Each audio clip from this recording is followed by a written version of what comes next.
All right. Well, happy week 9. Happy Wednesday. Just for this class, this is our last week. So we've got today, we've got Friday, and then week 10 we start final projects. So next week we are not meeting, no class. So here's kind of just a rundown. Okay. So I got office hours today, 10:30 to noon. Okay. Thursdays, no office hours, but Friday, again, class at regular time. That'll be our last kind of, I guess, lecture. And then I have office hours 10:30 to noon. Saturday, office hours in the morning, and then week 10. So Monday, no lecture, and some project meetings is scheduled. And then Tuesday, I have office hours in the evening, but project meetings is scheduled during the day. Wednesday, again, so kind of project meetings on, Monday, Tuesday, Wednesday, Thursday. And then I do have my kind of normal office hours as well. And then on Friday, we have our 9 a.m. class presentations for all the groups that are signed up for extra credit, of which we have 9, which is great. So look forward to that. So that I guess I'll also explain. But for if your group is presenting on Friday, you will have 5 minutes and only 5 minutes, and I will cut you off. So I'm going to run a timer, just because if you go 7 minutes, we're going to run out of time. Okay, so. You get 5 minutes and only 5 minutes. And so, I will cut you off at 5 minutes. If you do 4 minutes and 30 seconds, that's great. That's also fine. But yeah, we have nine groups lined up, and, it takes a couple of seconds between, transition from one group to one group. So 9 groups at 5 minutes will fill up our class time. So that's week 10 Friday. And I usually it's kind of cool to just see like what your classmates have done for their projects. And we have that.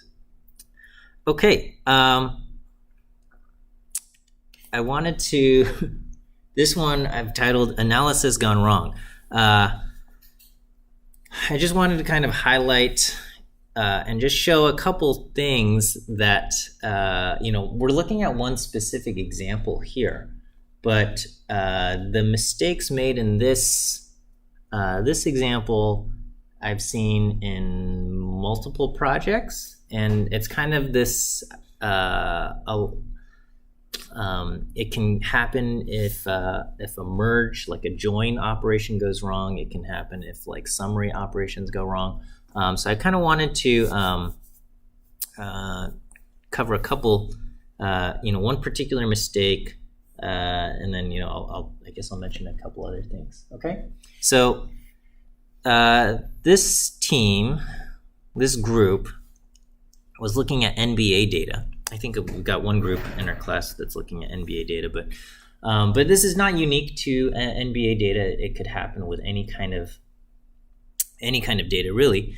And in this data, each row represents a game. Okay, so this row 1 was Atlanta played Toronto, okay, on in 2014, October 29th, 2014, and then the Atlanta scored 102, Toronto scored 109, and so this is a loss for Atlanta. Okay, so each row, and then row 2 was a game played November 1. Atlanta versus Indiana. Atlanta won. Atlanta scored 102. Indiana scored 92, and so on and so forth. And this is how many. So every row is a different game, and there's 41 different columns, and a total of 9,840 rows in this table. Because I think they looked at several. I don't know. They looked at. There's 82 games in a season, and then 30 games, and I don't know how many seasons they looked at. Okay, so these are all the kinds of names of variables that they looked at. Okay, and so you basically have the team, and who was at home and who was the kind of, were they at home or not? Okay, home or away game, and who was the opponent? Okay, and so this row is almost duplicated later on when the team is Toronto, and it will say it was a home game and their opponent was Atlanta. Okay, but that's beside the point. So that's just so you have a context of what the data looks like. Okay, and the group just selected a subset of these variables, which is totally fine. Nothing has gone wrong here. Okay, and so this is just kind of what the data looks like. And so they just said, okay, let's look at the team, their team points and their field goals, and the field goals this and that, and then we have this. So we have kind of these 20 variables that we've subset. Okay, and did they win or lose? They're looking at that. Okay, this is where the analysis starts to go wrong. Okay, so here they do a mutate, which is fine. Okay, so wins, they said, is win or loss equal to W. Okay, and if it's a W, then this becomes true, and if it's not a W, it becomes false. That's fine. Okay, percent threes is they took 3-point shots attempted divided by field goals attempted. So basically, what percentage of all the shots that were attempted, what percentage were 3-point shots? Okay, so like, a team might take 80 field goals. Okay, and then if 20 of them, if 20 of those field goals they attempted were free throws, then 25%, 20 out of 80, or a quarter of the shots would be percent threes. Okay, so that's fine. They decided to group by team, also fine, but this operation here, this summarize operation, goes wrong. Okay, here they said, let's calculate the win percentage. Okay, mean wins, which is what percentage of games did the team win. So, they're looking at this win or loss column. And so in an 82 game season, if the team wins 41 games, their win percentage is 50%. And if they win 60 games out of 82, they have a higher win percentage, so on and so forth.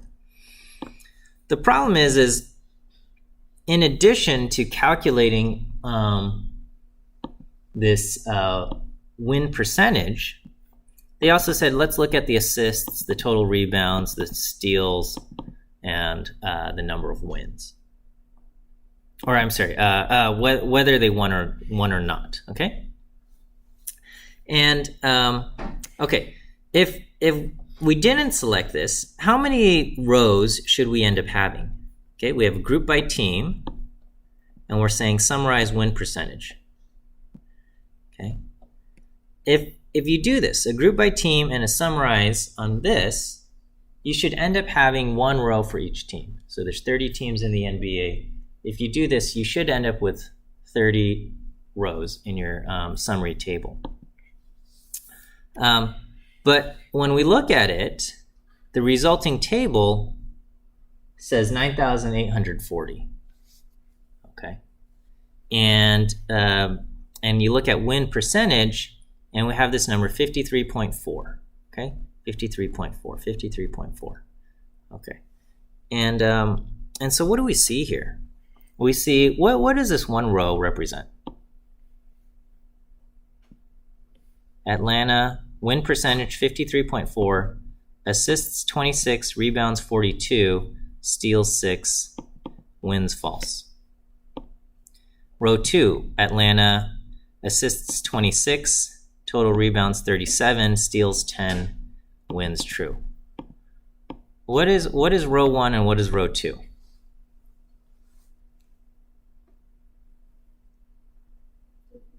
They're different games, right? They're different games. So row 1 was a game. Coincidentally, they had 26 assists.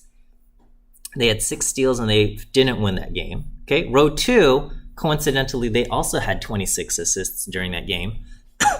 they had only 37 rebounds, more steals, and they did win that game. Okay, so these are different games. But we have this win percentage, 53.4, 53.4, and it's the same. And why is it the same? Because it's calculated for like the entire team for the entire season. So you're getting this one number for, so every single row for Atlanta will have a win percentage of 53.4, okay? And I would say that doesn't make sense, okay? Either we should have one row for Atlanta where the win percentage is 53.4, and we shouldn't have any of these per game stats, right? So we're the problem here is we're mixing data regarding the entire team along with data that pertains to each game. And so we got two different things going on. Okay, so one, we have rows which represent each game, and then the other we have values that represent the entire team. And so this kind of mismatch is going to cause problems, and when we graph it, the artifacts of this thing is an issue. This happened with this summary operation. Okay, so anytime you use summarize, one thing you should be thinking about is, whenever when you say summarize something for me, basically we're saying I don't want all the details.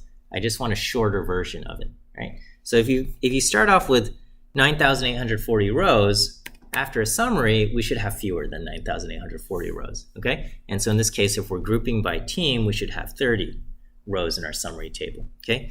Here, we're still ending up with 9,840. So that's kind of an indicator that maybe something went wrong, okay? And whenever you see repeated values like this, that's a warning sign. It's not always wrong. Sometimes you actually are in a situation where the repeated values do make sense. But I would say repeated values are a warning sign, and it could be a result of a few things that went wrong. Most commonly, the reasons why you would see repeated values is either you have a summarize operation that went wrong, like what happened here, where they did a summarize, but they also selected these other columns that weren't summarized. Or you've done some kind of join operation, and when you do a join operation, you might get repeated values, and that may or may not be something that you actually want, okay? So if you see a column where like the same value is being repeated a whole bunch of times, you should always ask, does it make sense? Does it make sense that I've got a win percentage paired up with assists that happened during this game? I would argue no, okay? So that's so I would say that went wrong. And again, so here, what went wrong is they were combining the mean operator along with just kind of pulling the columns, assists, and total rebounds and whatnot, okay? If they included some kind of summary operation, like what is the mean number of assists, or what is the sum of assists, that would work, okay? But here, they're getting this. And so what happens, this is the plot that they created, okay? So they took basically this table, and they said, hey, let's look at the relationship between assists and win percentage. So they said assists go to the x-axis, win percentage goes to the y-axis. Okay, and what do we see here?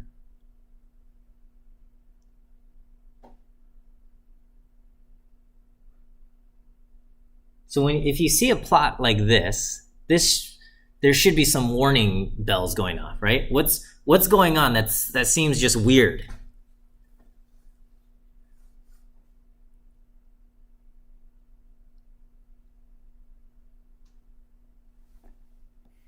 The dots are in rows, okay? Like dots showing up in rows should only happen if it's like you've got a discrete variable, okay? We also have dots in columns, okay? And that should only happen if there's a discrete variable. Okay, the dots and columns, I would say, is forgivable because as far as the number of assists go, you're going to have 20 assists, 21 assists, or 22 assists, or 23 assists. So you're only going to have a whole number of assists. So that, like, if your variable can only do whole number values, okay, fine, all right? Or if there's something weird about the way your values are being measured, then you might get these rows. So I think early on in the quarter, we looked at, like, in one of your homework assignments, you looked at like hurricane data, and wind speed could only be measured in like 5 mile per hour increments because, like, well, it's hard to measure the wind speed of a hurricane. And so you kind of just get this estimate, right? Like, we're not actually like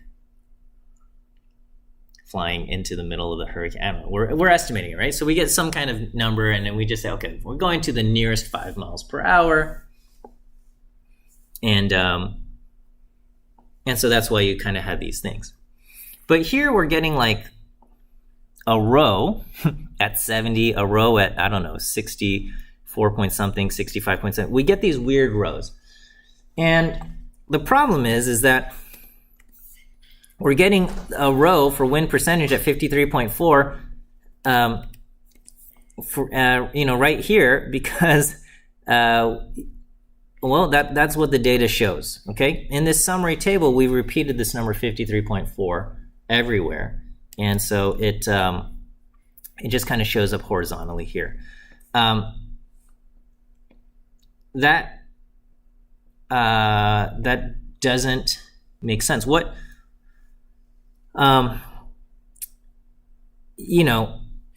if we're looking at assists, if each dot represents a different game, then really the only thing that we can do for winning is either they won or a loss. Okay, so it's either going to be a win or a loss. Okay, and that's probably not. You're only going to have 2 locations there, which I would say is even worse. So this, I would say, this doesn't make sense. Now they did a geom smooth. Okay, and this is the kind of the line that appears. This line adds nothing. I would argue. Okay, it's not a good thing to add. It's really just influenced by the fact that out here this was I think the Warriors who had a really good season that year, and they had a few games where they had a whole bunch of assists. Okay, and nobody else came close, and so that influences this thing. Okay. We're not really seeing anything here because what's going on is the worst team in the league, which had a 30% win percentage, had games where there were few assists and games where there were lots of assists. And then some of the best teams in the league, which had like a 70% win rate, had games where there were few assists and games where there were lots of assists. And so we don't really there's nothing really here if we say, what's going on. Okay, so each horizontal line that we're seeing is basically a team. Each dot is an individual game.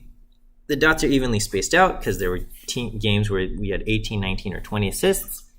And, I would say this graphic just shows that there were different teams, which isn't really a useful thing, okay? That doesn't really show a relationship between assists and win percentage.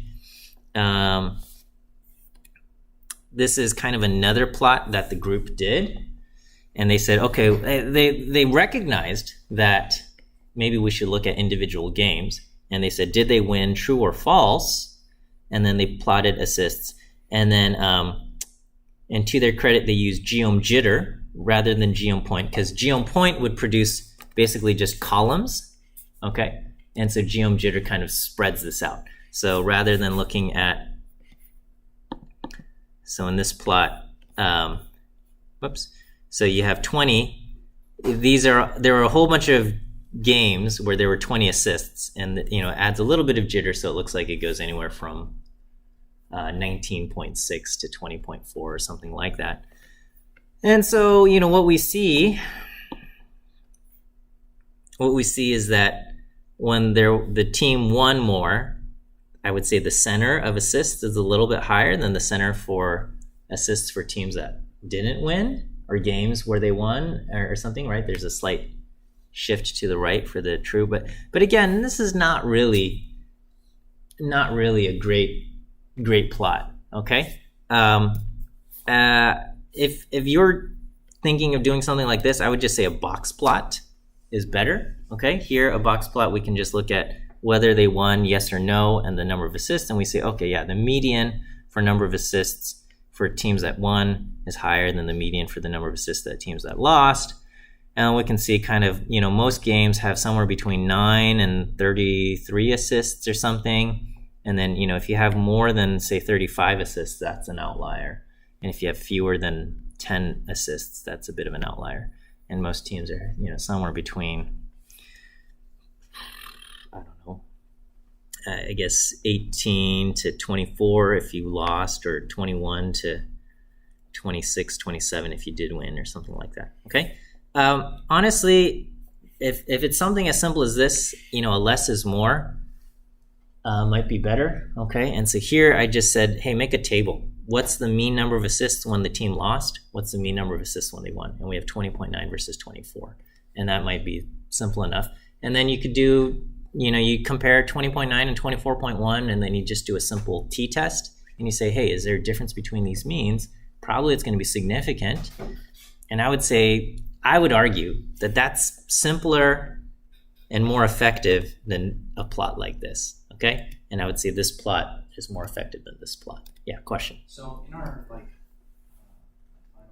yeah. It's just like 2x2 table or something like that. Yeah, this is not even a 2x2 table. This is just a table with 2 rows, okay? Yeah, certainly, okay? Certainly a simple table could be much more effective. Okay, the final project is not to see how fancy you can get. Okay, the final project is, can you think through your data, and can you, I guess, are you able to ask the data the right questions? I guess. Okay, so. In terms of can you look at your data, find an interesting relationship, okay? And I would say this is an interesting relationship, even though it's very simple, okay? In that so first, again, start with the simple things and then build off and go more complicated, okay? So the simple thing, is there, teams that win, is there a difference in the number of assists? And we're gonna say, yeah, in general, assists are a good thing. So we expect if you win, you're going to have more assists than if you lose. And we just say, hey, what's the mean number of assists if the team won? What's the mean number of assists if they lost? There's a difference. That's good. Okay. And then I think if it stopped here, that would be a bit disappointing. I think perhaps the next kind of question to go, okay, is you could say, okay, let's look at the let's look at the top, the top 8 teams or something versus the bottom 8 teams. And if we look at those and we look at the teams that won, or games that they won versus games that they lost, do we still have the same exact relationship, or is there something a little bit different? Okay. And I think, you start looking at subgroups, so you have the same question. So the basic question is, assists versus winning and losing, and we say, okay, more assists is better. And then we ask, hey, does this kind of relationship still hold for different subgroups? Okay, does it hold for, when you look at the top teams versus the bottom teams, or does it hold for, some other kind of thing? And you might say okay, these are teams that, and so this is getting NBA specific, but there's kind of this different play styles, and so some will employ a large center versus what they call small ball, where they don't have this traditional center in the or things like that, and so you can have and you can kind of do a different analysis and say, okay, these teams are known for playing kind of small ball with ball movement. These ones are the ones that, have a big center and things like that. Is there a difference there? Maybe, maybe not. Okay, maybe some of these things pan out, and maybe not, and you can still include them even if they don't reveal any kind of difference. I think just investigating that is interesting. Okay, the fact that you've created a subgroup that makes sense, and to look to see if there's a difference there. Okay, how can we fix this kind of thing? All right, so one of the issues here was when we're looking at win percentage, we're looking at individual games here, and that was kind of the problem. So a way to kind of fix this is, let's look at the team's winning percentage, and then let's look at the average number of assists that happened, that team took, okay? And so here I'm going to group by not just the team, but also the season, okay? So we're gonna look at the Atlanta Hawks in 2015, and the Atlanta Hawks in 2016, and the Atlanta Hawks in 2017, and something like that, okay? So I'm going to group by team and season. Now I had to do a little bit of, trickery for the season, okay? Because the NBA season starts in like October and runs through June. And so, I guess the regular season ends in like end of April, early May or something.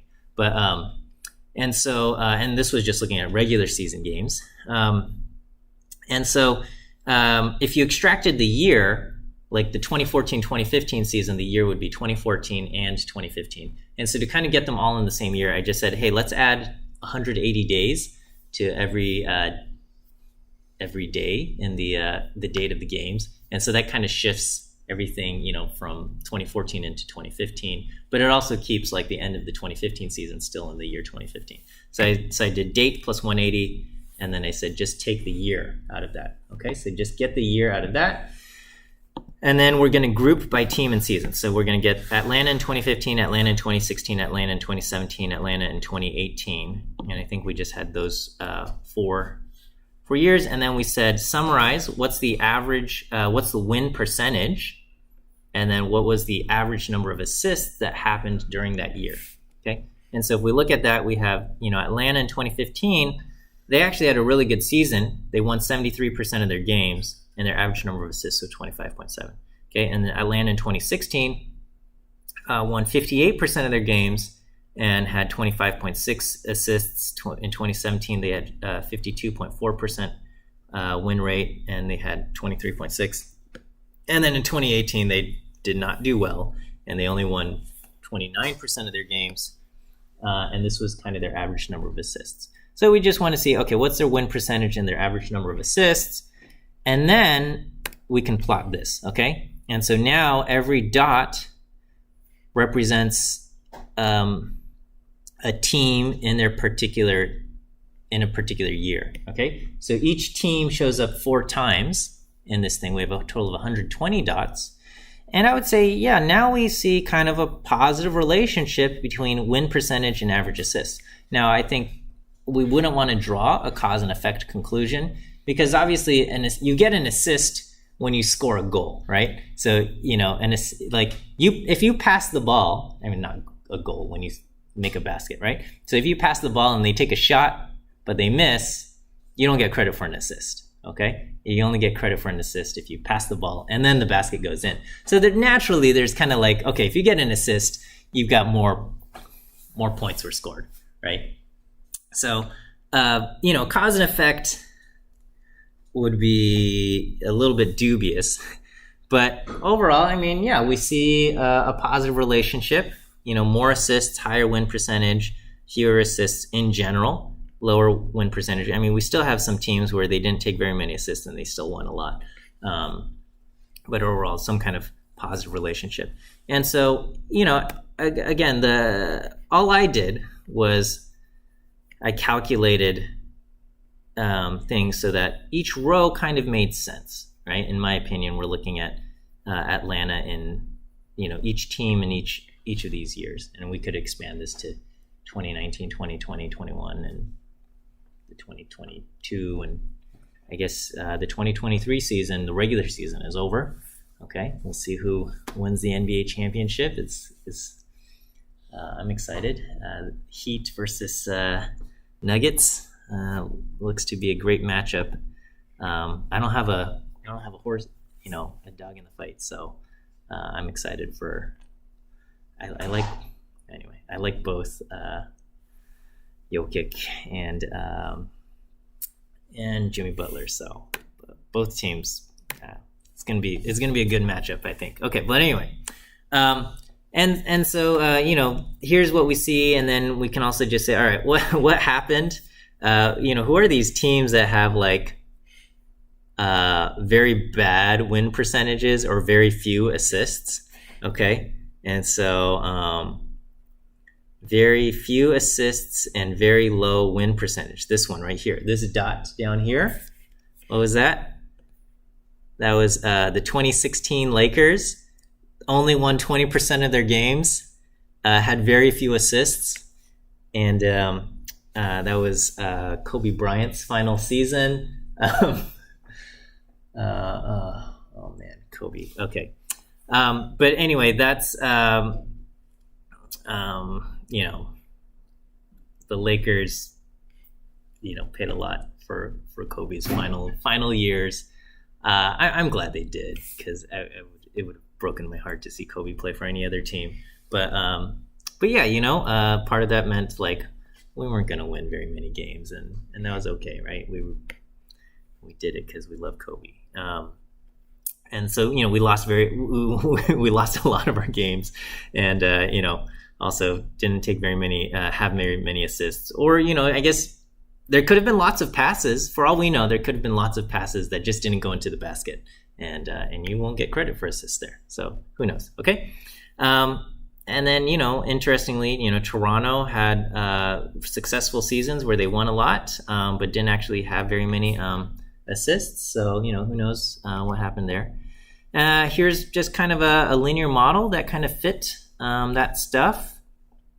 And so here I said, so this is the same plot here, and then we just added kind of a linear model. A straight line, with or without the standard error. And you can see, there's more standard errors out in this zone because this relationship's based on only a few points, okay? So I would say this is an improvement over the previous thing.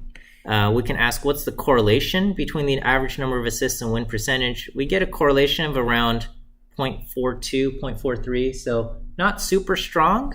Okay. You can ask, run a correlation test to see if it's significant. And so we did correlation.test between the average number of assists and the win percentage.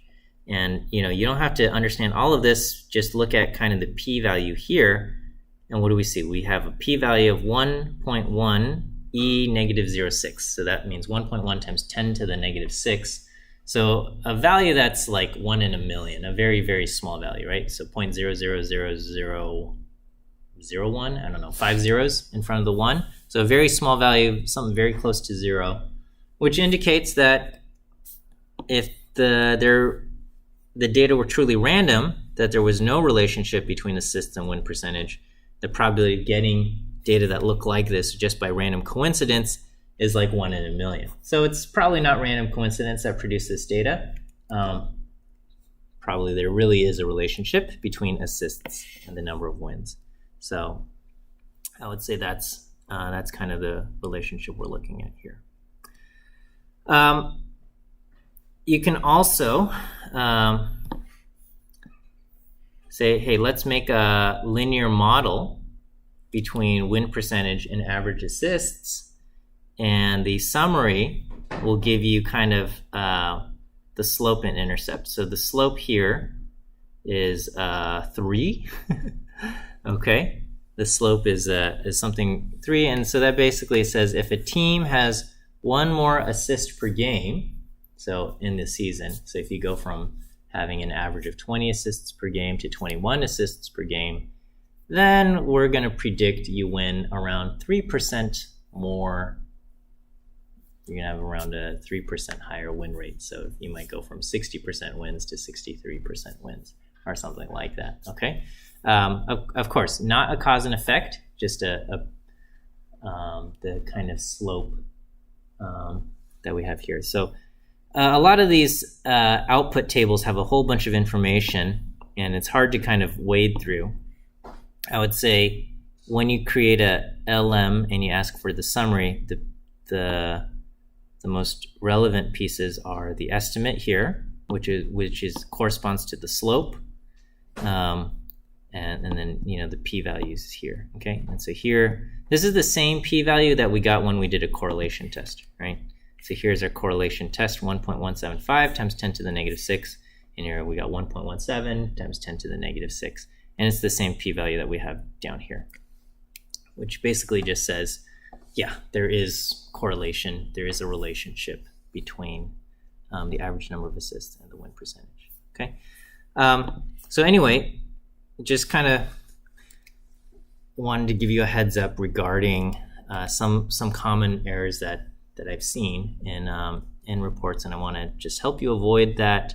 And again, if you have a plot that kind of looks something like this, or you're like, our data table looks something like this, and you need some help or fixing with it, again, don't hesitate to come to office hours, and we can try to figure out what it is that you actually want to do with your data, and how exactly should we go about doing something like that. Okay. Have I given you any view quiz answers today? I forgot completely about that. Let me go ahead. I'll give you just all three of them. Okay. A, C, and E. ACE spells out ACE. A for the first one. A as in apple. The second one is C. C as in cat. The third one is E. E as in elephant. E as in elephant. I think. I don't know if we didn't get through all of the correlation lecture, right? So maybe let me revisit some of these things. How far did I get? I think we got to this, right? Okay. So let me just wrap up a couple slides from our lecture on correlation and linear regression. So I did a little bit of correlation and linear regression just in this kind of example with assists and win percentage. Here, we're doing correlation and linear regression for this very silly, tiny little data set where I said we're going to try to predict someone's height based on their weight. Okay, and again, this is kind of a silly, we would never actually do this in real life, but this is just to illustrate, here you've got these two columns, and you're going to use one to predict the other. And honestly, it's okay. You don't. You just say, I want to use this variable to predict the other. I don't know if it makes sense to try to predict someone's height based on their weight, but it's okay. You can do something like that. And it's really just to see, is there a relationship between these two numeric variables? Again, it's very important that we have numeric variables if we're going to try to run correlation. And you want to make sure it is numeric variables. So, don't be deceived by variables in your data that are not truly numeric. So for example, you might have something that says this is category 1 versus category 2 versus category 3, or category 4 or something like that. Okay, so for example, I don't know, if you're looking at zip code, okay, and you're looking at the first digit of your zip code, or even the entire zip code, they look like numbers, okay, but they're not numbers. All right, it doesn't make sense to say the zip code 90210 Beverly Hills, right? That's is like higher than whatever zip code, I don't know, 112 whatever. All right, the zip code of New York. What's New York's zip code? Zip code of New York. How many? 10001. Okay. All right. Where is this? Okay, somewhere out here, right? So these are zip codes. Okay. So our zip codes in Los Angeles higher than zip codes in New York? No, right? It doesn't work that way. Okay, so you wouldn't treat these as numbers, and it doesn't make sense to use to do a linear regression or correlation with zip codes, because they're not numbers. They're codes that have numbers in them, but they're not numbers. You can't take an average zip code.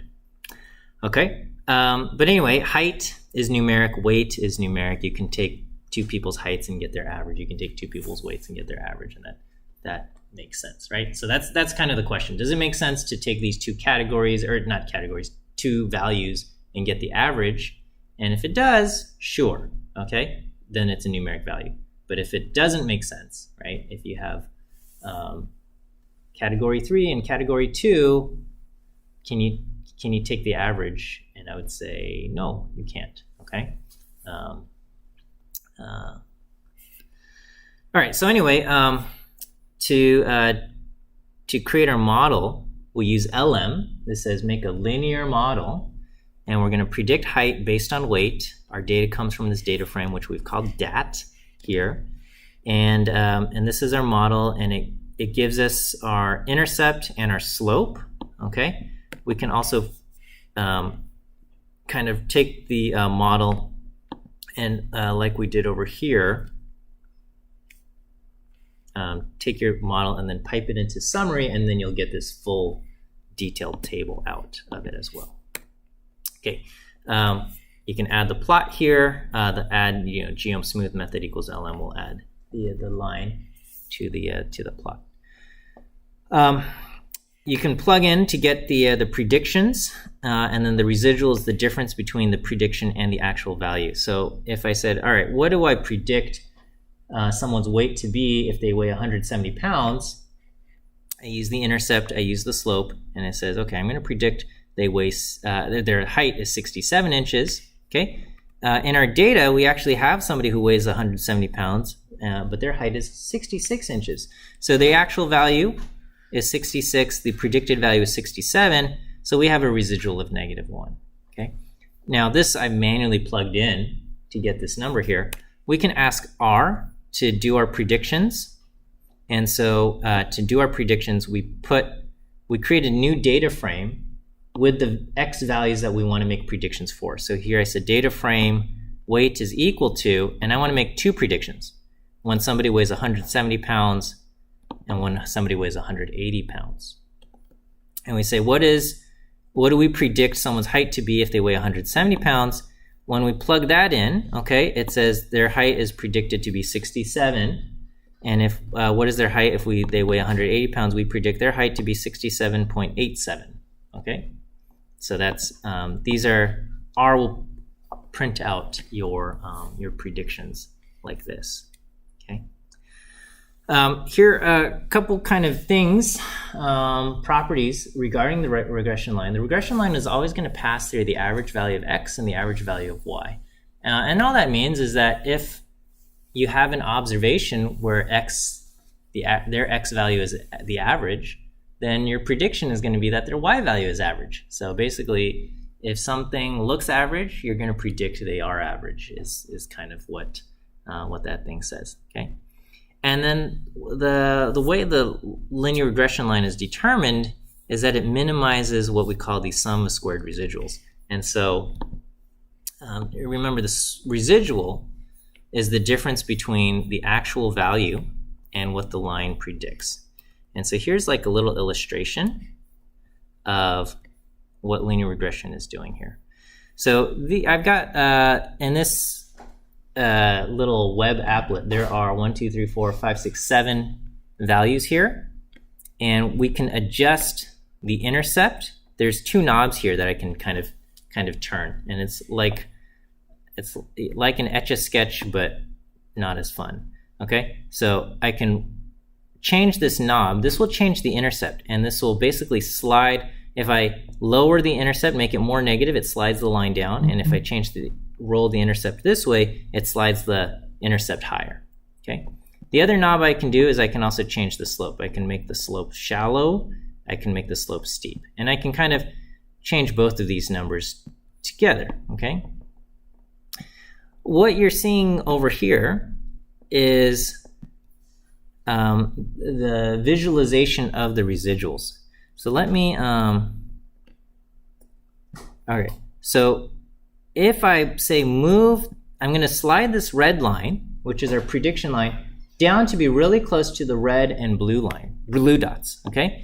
And so if I do that, okay, the residual for red is really small, okay? I have a really small residual because the residual is the difference between the actual value and the prediction line, and what we see is that the prediction line is very close to the actual value. Here, the residual for blue is also small because the actual value is very close to the prediction line, so they have small residuals. But because I slid the line down, now I'm far away from the green and yellow and also purple dots, okay? The residual for green is big. It's is way up here, and the line predicted is way down here. So I can't make everybody happy. Maybe I can try sliding the line back, okay? And here now I have a really small residual for green and orange, okay? Because the actual line, the prediction line is very close to the actual values, but now my residuals for red and blue are very big, okay? And so I have to kind of compromise and pick something in between, and I'm going to try to find the right slope so that the total sum of these residuals is as small as possible, okay? And that's the line that the LM is going to figure out is going to be the one that minimizes the total sum of squared residuals, okay? And there's mathematical properties. We're not going to get into the mathematical properties. If you are a stats major or a data theory major, you'll prove it, and you'll prove that yes, this indeed will minimize the sum of squared residuals. But right now, this is just kind of a concept that here you can kind of keep twisting these knobs, all right, until you find some kind of set of values that make this as small as possible. Okay. The way we interpret the slope, which in our thing came out to be 0.086, is how much we expect y to change if x changed by 1. Okay, so if somebody weighs 100 pounds, we might predict their height to be 61 inches. The slope is 0.086, and so we're saying if somebody else weighs 101 pounds, we would predict their height to be 61.086. Our prediction went up by 0.086. Now, this is not to say if person A gains a pound, they're also going to grow taller, okay? That's not what we're saying. We're not saying we can't induce a change in x and we can't induce a change in y, okay? All we're saying is that if we have two different observations, this one has x is 100, this one has x is 101, our prediction for this value is going to be something, and our prediction for this one will be something a little bit different. And what's that difference? So it's two different observations where the difference in x is 1 or the difference in x is something. Your difference in predictions will be dictated by the slope. We're not saying here's this person that weighs 100 pounds, we're going to feed them something and make them weigh 101 pounds, and now we expect them to grow taller. Okay, that's not what we're saying. Okay, same thing. Here's the example I think that we saw earlier, where we were looking at what is the value of the vehicle versus its age, and we said the slope here is negative. Okay, so we're saying if we have a 5-year-old car and its predicted value is 15,300, and we have another car that's 6 years old, so 1 year older, we're going to predict the 6-year-old car has a lower value, a value of only 14,085. So the difference is that it's the difference in how much our prediction is for two observations that have different x values. We're not saying when this 5-year-old car gets older, this is going to become the new value. I mean, that could happen, but it's not that we're not changing the x values here. Okay. Intercept is our interpretation. If we can plug in 0 for x, sometimes we can plug in 0 for x and it makes sense. Like the age of a car, we can plug in 0 for the age and that makes sense. If we're talking about someone's height and weight, we cannot plug in 0 for weight. Okay, 0 for weight is no person. That's not going to work. So that's not. So you don't have a meaningful interpretation over the intercept here. Here's a bunch of warnings that just basically says, don't use linear regression if it's not linear. Don't use linear regression if it's not numeric, okay?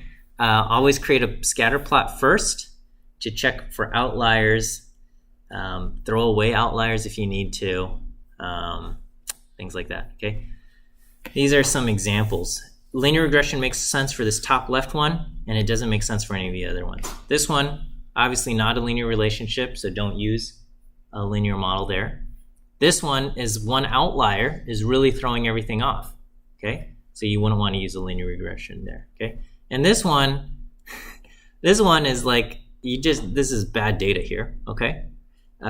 Basically all of your X values are at one location, and then you have one X value that's at a different location. And your entire concept of linear regression or linear model is based on this thing, right? It's kind of like, is there a relationship between someone's income and how many fingers they have? And you interview a whole bunch of people, everybody has 10 fingers, and you see a wide range of incomes, okay? And then you encounter one person, maybe one person, for whatever reason, doesn't only has one hand, and so they only have 5 fingers, okay? But this person was maybe perhaps very successful and made, I don't know, millions of dollars, okay? And so now you're gonna have this linear regression. If you say, okay, is there a relationship between fingers and income? Now you're gonna have this thing where you say, oh, when you have only 5 fingers, you're gonna make millions of dollars, and everybody who else has 10 fingers, they make an average number of money, right? That's silly to kind of create that. But that's basically what's going on here. But if you obfuscate this with variables that people don't really understand, then suddenly it's like, oh, maybe there's a relationship, okay? But no, don't. If almost all of your values are at one location, this is not going to work, okay? But if you only look at, say, the output, if you plug in the things and you say, hey, make a linear model, all of these things actually have the same output. They all have the same slope. They all have the same intercept. They all have the same correlation value, which is kind of like surprising, but that's actually what happens. But only really makes sense for this top left one. These other ones, it doesn't make sense. And I kind of tried to summarize it in this slide here, okay? All right, we will end here. I'll see you guys on Friday, and I hope your projects are going well. I'll see some of you guys at office hours, but otherwise, yeah, have a great rest of your day. We'll see you Friday.